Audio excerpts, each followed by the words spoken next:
Usually when we look back at historical figures who claim to remember their past lives, it's treated as the sort of bizarre, isolated quirk. Right. It's like a fun piece of trivia. Exactly. Take Pythagoras, for example. The famous Greek mathematician didn't just, give us a theorem about triangles. He claimed to have crystal clear memories of his previous incarnations. Oh, yeah, the story with the shield. Yes. He supposedly walked right into a temple and recognized this specific shield, claiming he had carried it in the Trojan War as a warrior named Euphorbus. Which in the West is just a historical oddity. It's something we usually brush past to get to the math. Yeah, but if you travel east over to ancient India, recalling past lives isn't a quirk at all. It's the absolute foundation of the culture, the worldview, and the literature. It's woven into everything. It really is. And we are jumping straight into that worldview for today's deep dive. We're exploring the Jataka. Which is this massive, ancient collection of Buddhist birth stories. Right. And our mission for you today is to understand how these texts blend, like vibrant folklore, talking animals, and literal cosmic stakes to teach some incredibly profound psychological truths. To give you a sense of our sources today, these Jataka stories were originally utilized by wandering teachers in ancient India. Basically to keep their audiences engaged, right? Exactly. During these heavy religious discourses, they would weave these fables in. It's conceptually similar to how, say, medieval European friars used popular tales to keep congregations awake during sermons. But with a much deeper philosophical anchor. Oh, absolutely. And we are pulling specifically from the Akanipada, which is book 1 of the Jatakas.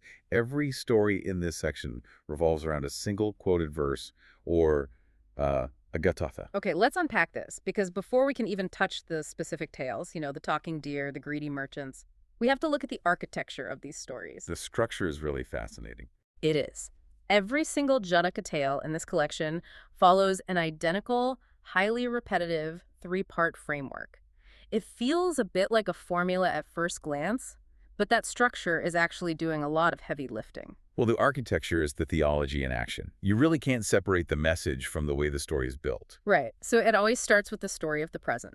This is a real-time incident happening during the life of the historical Buddha. Usually involving one of his monks. Yeah, a monk or a follower who makes a mistake. Maybe they struggle with a temptation, or they just, want to give up on their meditation. And that present-day crisis prompts the Buddha to reveal the second part, which is the story of the past. He steps in and essentially tells the struggling person, this is not the first time you've made this mistake. Right. He recounts a seemingly unrelated fable proving that this exact same struggle happened thousands of years ago in a previous life. Then we get the payoff. The third part is the identification. That's my favorite part. Same. It's where the Buddha pulls the curtain back and reveals who everyone from the ancient story is in the present day. He points directly at the struggling monk and says, you were the foolish merchant back then, and I was the wise leader. Which completely recontextualizes the monk's current crisis. It really does, but it also raises a major question. Why mandate this specific 3-part structure for hundreds of stories? Right, why not just tell a fable? Exactly. Why not just tell a straightforward fable with a moral at the end, like Aesop? What is the psychological purpose of forcing the present, the past, and the reveal every single time? What's fascinating here is that it's a demonstration of the mechanics of karma. Mm-hmm. In early Buddhist thought, karma isn't just like a cosmic point system of good and bad deeds. It's not just a ledger. No, karma is about momentum. The structure reinforces the core belief that our current behaviors, our deepest flaws, and our interpersonal dynamics are not random, isolated events. Or patterns. Exactly. They're deeply ingrained psychological grooves. The text is showing you that you are not just fighting a modern distraction, you are fighting ancient habits. Your impatience or your greed didn't just start this morning. Right. They have a history that spans eons. Which brings up the first major hurdle these texts address, and that's the danger of worldly attachment. Yeah. The source material illustrates this psychological groove with a really striking narrative, the Katina Jataka. That's story number 13 in the collection. Right. So the story of the present opens with a brother in the Buddhist order who is on the verge of just throwing his spiritual life away. He is deeply tempted to break his vows. And the temptation is coming from his former mundane wife, right? Yes, the woman he was married to before he renounced the world.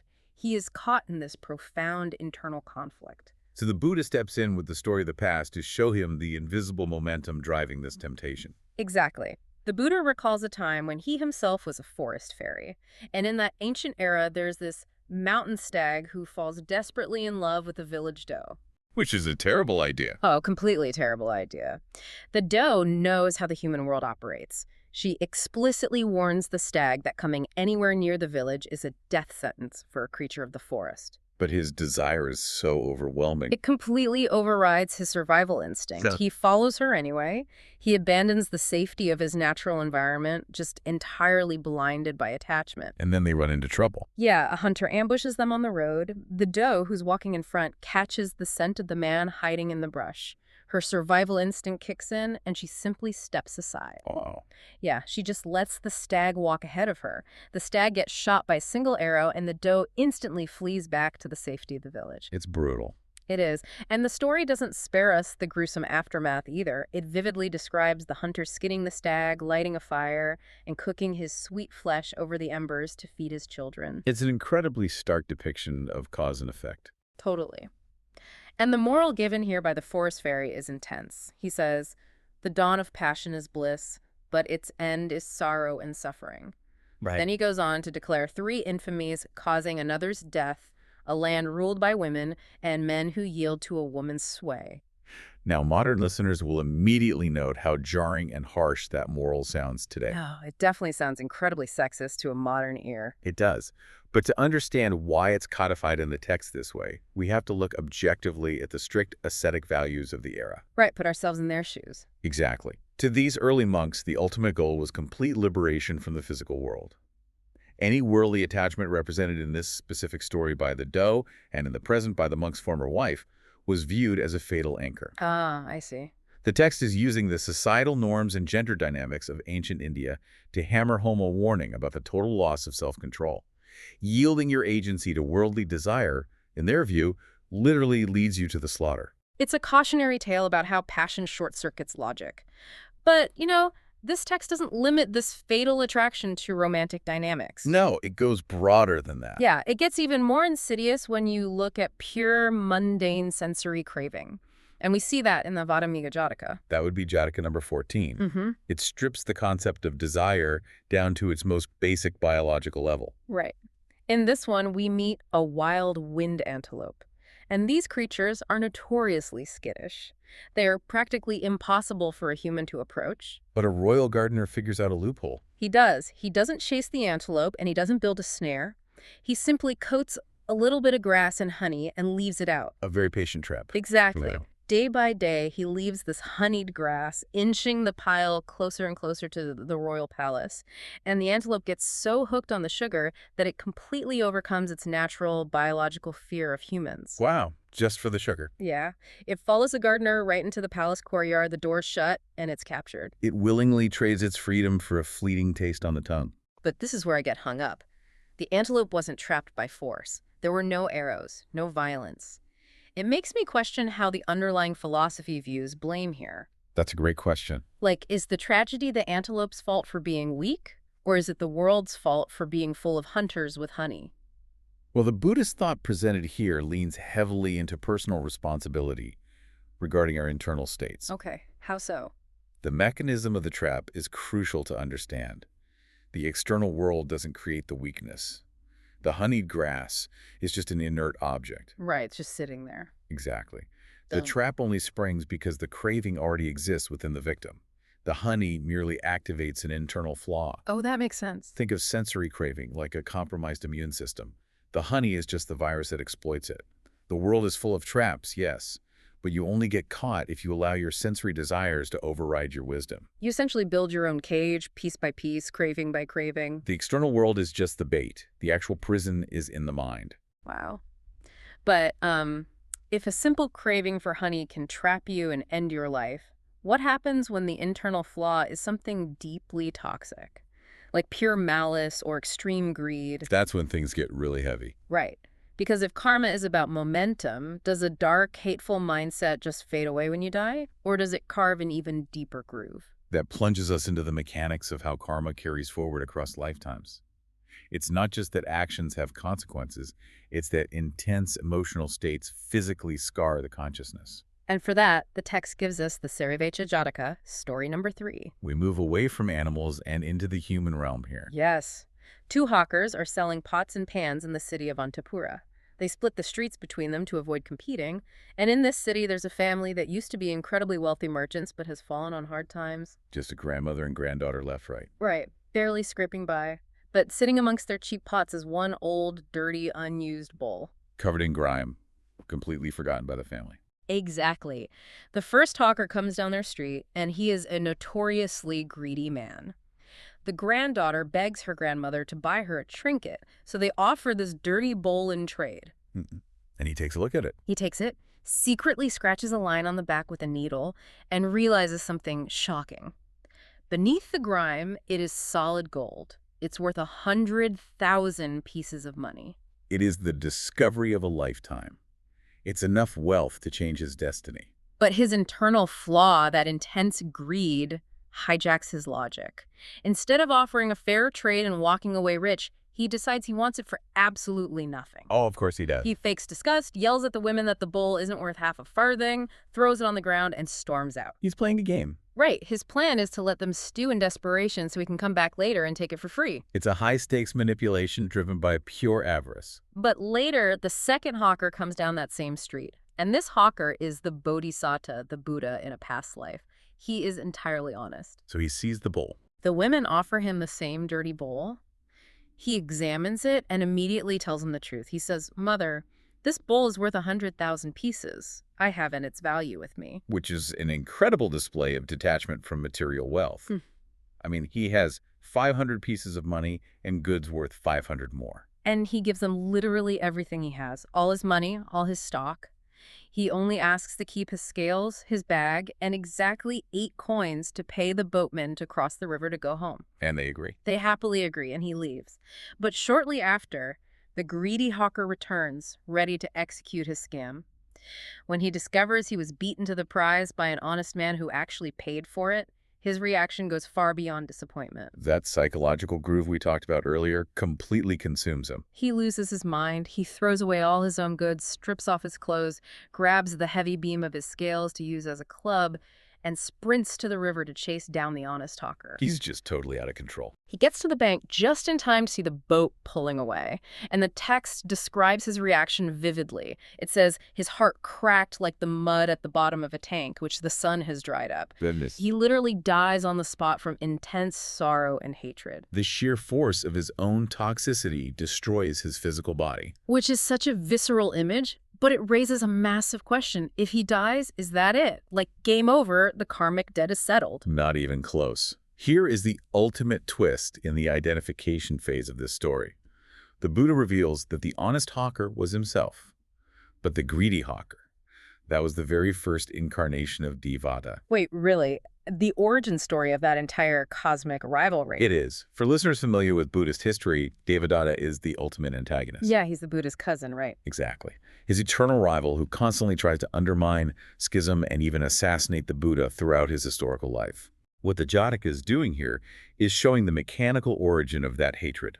This single moment of unchecked greed over a golden bowl was so intense that it traumatized the mind stream. It left a permanent scar. Yes.